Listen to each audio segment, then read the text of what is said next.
Spell for Lesson 10, The Witch's Ladder. The Witch's Ladder is an ancient technique for working a spell, and it is quite simple to do. Before you make your Witch's Ladder, you must first be clear on what it is you wish to accomplish. The Witch's Ladder can be used for any purpose, but it is best used to bring about something that will be accomplished through an ongoing process, such as increasing prosperity, learning a particular skill, or losing weight, rather than something that can be accomplished through a single event. As always, remember the Wiccan Rede. Do as you will, but harm none, and start out with reasonable goals. Skill is built through practice. To perform this spell, you will need a length of cord. Silk cord is nice, but anything will do. A piece of string, a shoelace, a tie, a scarf, for instance. Begin by placing yourself in a comfortable position, and then clear and release. Now imagine a ball of golden light in your heart chakra. Say to yourself, "Behold, I am one with the powers of the universe." Now imagine that ball of light growing larger and brighter, radiating out in all directions like a sun inside you. Let the ball of light grow to fill your chest, getting stronger and stronger as it does so. Now take the cord, and whatever other items you may be using if you're doing either of the variations given for this spell, and place it before you. Make 3 tool or counterclockwise circles above the cord with your hand. Say something to the effect of, "Behold, I cleanse and purify you, sending out from you any impurities that may lie within." Imagine the cord surrounded by a golden light. Imagine it shining brightly, and then let the image fade. Now, make 3 jostle or clockwise circles above the cord and say something like, "Behold, I bless and consecrate you to this purpose." Imagine the cord surrounded by a brightly shining blue-white light. Again, hold the image for a moment, and then let it fade.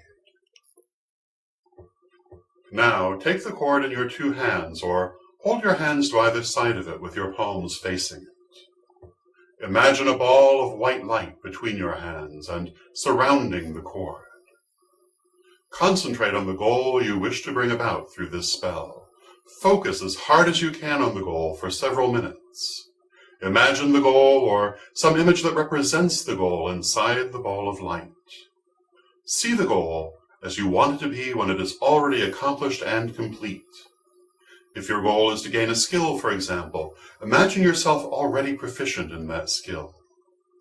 As you imagine this, know that this goal is already accomplished and only needs to be drawn into physical manifestation. Now, let the image of the goal and the ball of light fade, and take up your cord.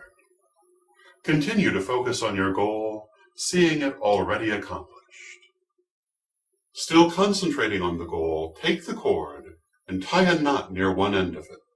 Say, "By knot of one, the spell's begun." Imagine yourself one step closer to having your goal. Now tie a second knot a short distance from the first and say, "By knot of 2, no power undo." Focus even more strongly on the goal, knowing that each knot draws it closer.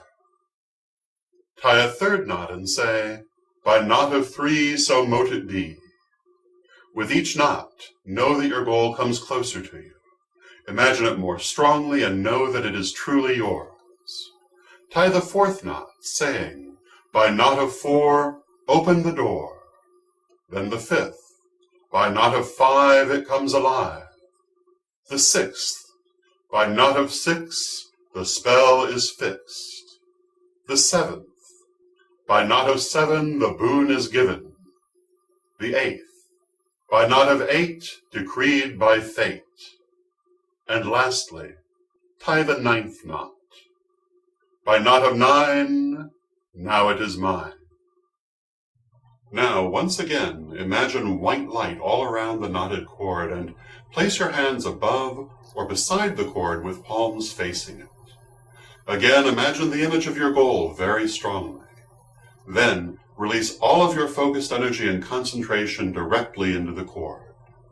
Do this just as you do when you clear and release, before or after any working.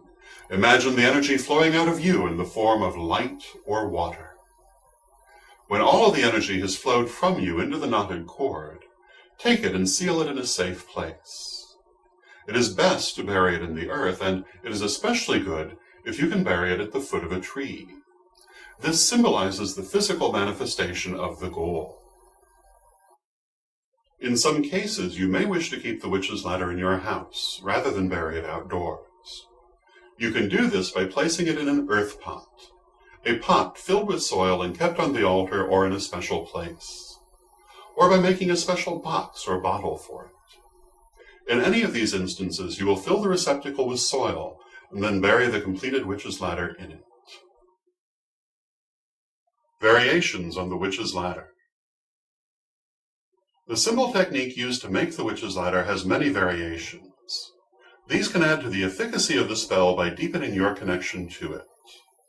This deepening is accomplished by appealing to the higher self through symbolic means or keys. We discussed keys in Lesson 1 and throughout. Keys are aesthetic or symbolic elements that help you to make the shift in consciousness and access your higher self, thus facilitating magical work. Anything that appeals to your creativity or your subconscious and puts you in a more magical mood can be a key. Variation 1. Make your witch's ladder using not one but several cords of differing colors. For example, to do a prosperity spell, you might combine a green cord for fertility and abundance with a yellow cord for success. Or for psychic development, you might select a dark blue cord for psychic ability, a pale blue cord for communication and learning, and a violet cord for spiritual guidance. Variation 2. Instead of simply tying a knot, tie something into the knot. You might use beads or twigs or feathers, to give just a few examples. Then tie one into each knot as you work the spell. The use of feathers comes from a particularly old version of this spell. Examples have been found dating back hundreds of years.